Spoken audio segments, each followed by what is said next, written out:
এখন যে অবস্থা, এই অবস্থা আসলে একটা অস্বাভাবিক একটা অবস্থা। কারণ এখানে এমনভাবে দোকান সবগুলো করা আছে এবং তারা নিজেরাই আরও রাস্তাগুলা এনফোর্সমেন্ট করে এমনভাবে দোকানগুলার প্রোটেকশন, যার জন্য ফায়ার সার্ভিসের কোনো গাড়ি ঢুকতে পারতেছে না।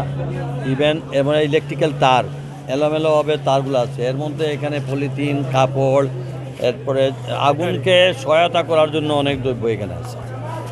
সব মিলিয়ে যা আবার ফায়ার সার্ভিসে এরা আপ্রাণ চেষ্টা করতেছে বিভিন্ন ওয়েতে ঢোকার জন্য।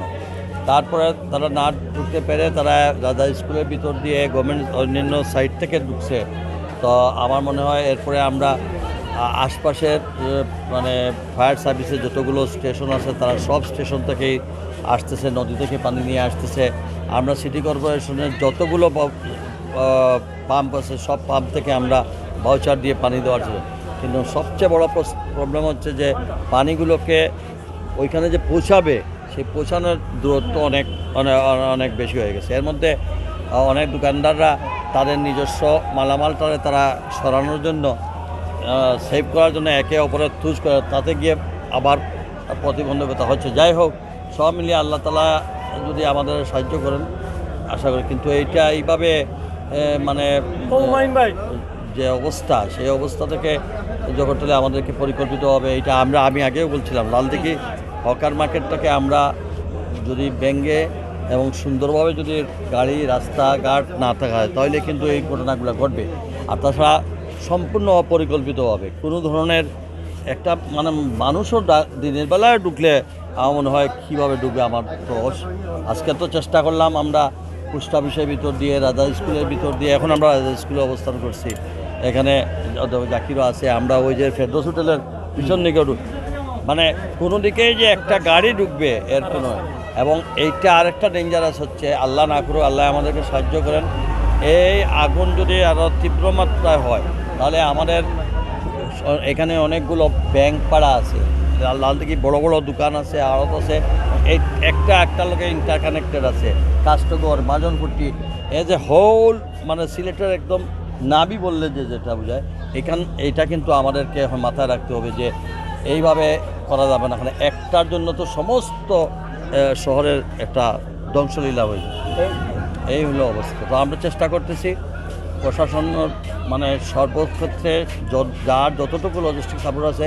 আমি দেখতে পাচ্ছি ফায়ার সার্ভিসের লোকরা অসুস্থ হয়ে পড়েছে এবং 3 জন অলরেডি অসুস্থ হয়েছে। আমাদের সিটি কর্পোরেশনের সব লেবাররা এখন ফিল্ডে আছে, আমিও নিজেরা আছি। আগুন লাগার কিছু কারণ কিছু আছে, আমাদের যে শর্ট সার্কিট হচ্ছে, ইলেকট্রিক্যাল লাইনগুলো আমরা এমনভাবে নিয়ে যে পুরনো আমলের সেই লাইনগুলো চেক আপ করাই না। তো আমাদের এটার এই ক্যাপাসিটি যতটুকু তার চেয়ে বেশি কোনো জায়গায়, যেমন আপনার গরমের জন্য আমরা এসি লাগাই দিচ্ছি, এসির থেকেও কারেন্ট লাগতেছে, মিটার থেকেও কারেন্ট লাগতেছে।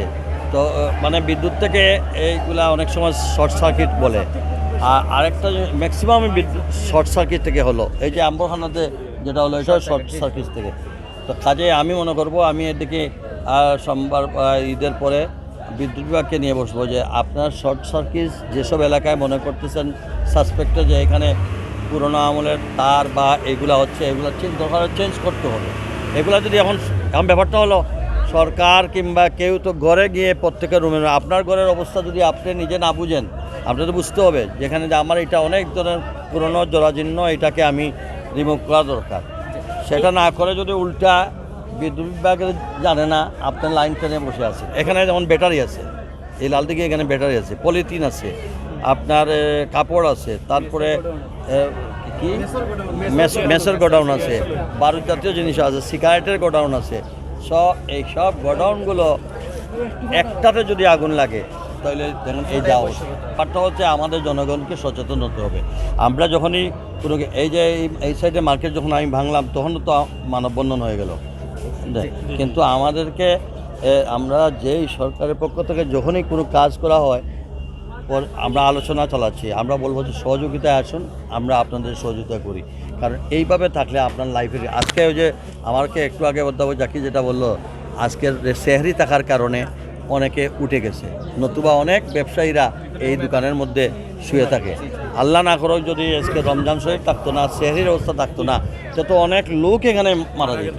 কাজেই এটা আমরা সিরিয়াসলি দেখব, লালদিঘি হকার মার্কেট এইটাকে এইভাবে অপরিকল্পিত এবং এটার কারণে যাতে আমাদের সমস্ত শহরের ক্ষতি না হয় এবং আমরা তার যারা ব্যবসা করতেছেন তাদের ব্যবসায় সুবিধা করে দিয়ে আমরা এমন না যে তাদেরকে আমরা সহায়তা দেবো, কিন্তু পরিকল্পিতভাবে রাস্তা, ফায়ার সার্ভিস, ইউটিলিটি সার্ভিসগুলো যাইতে পারে তার ব্যবস্থা করব।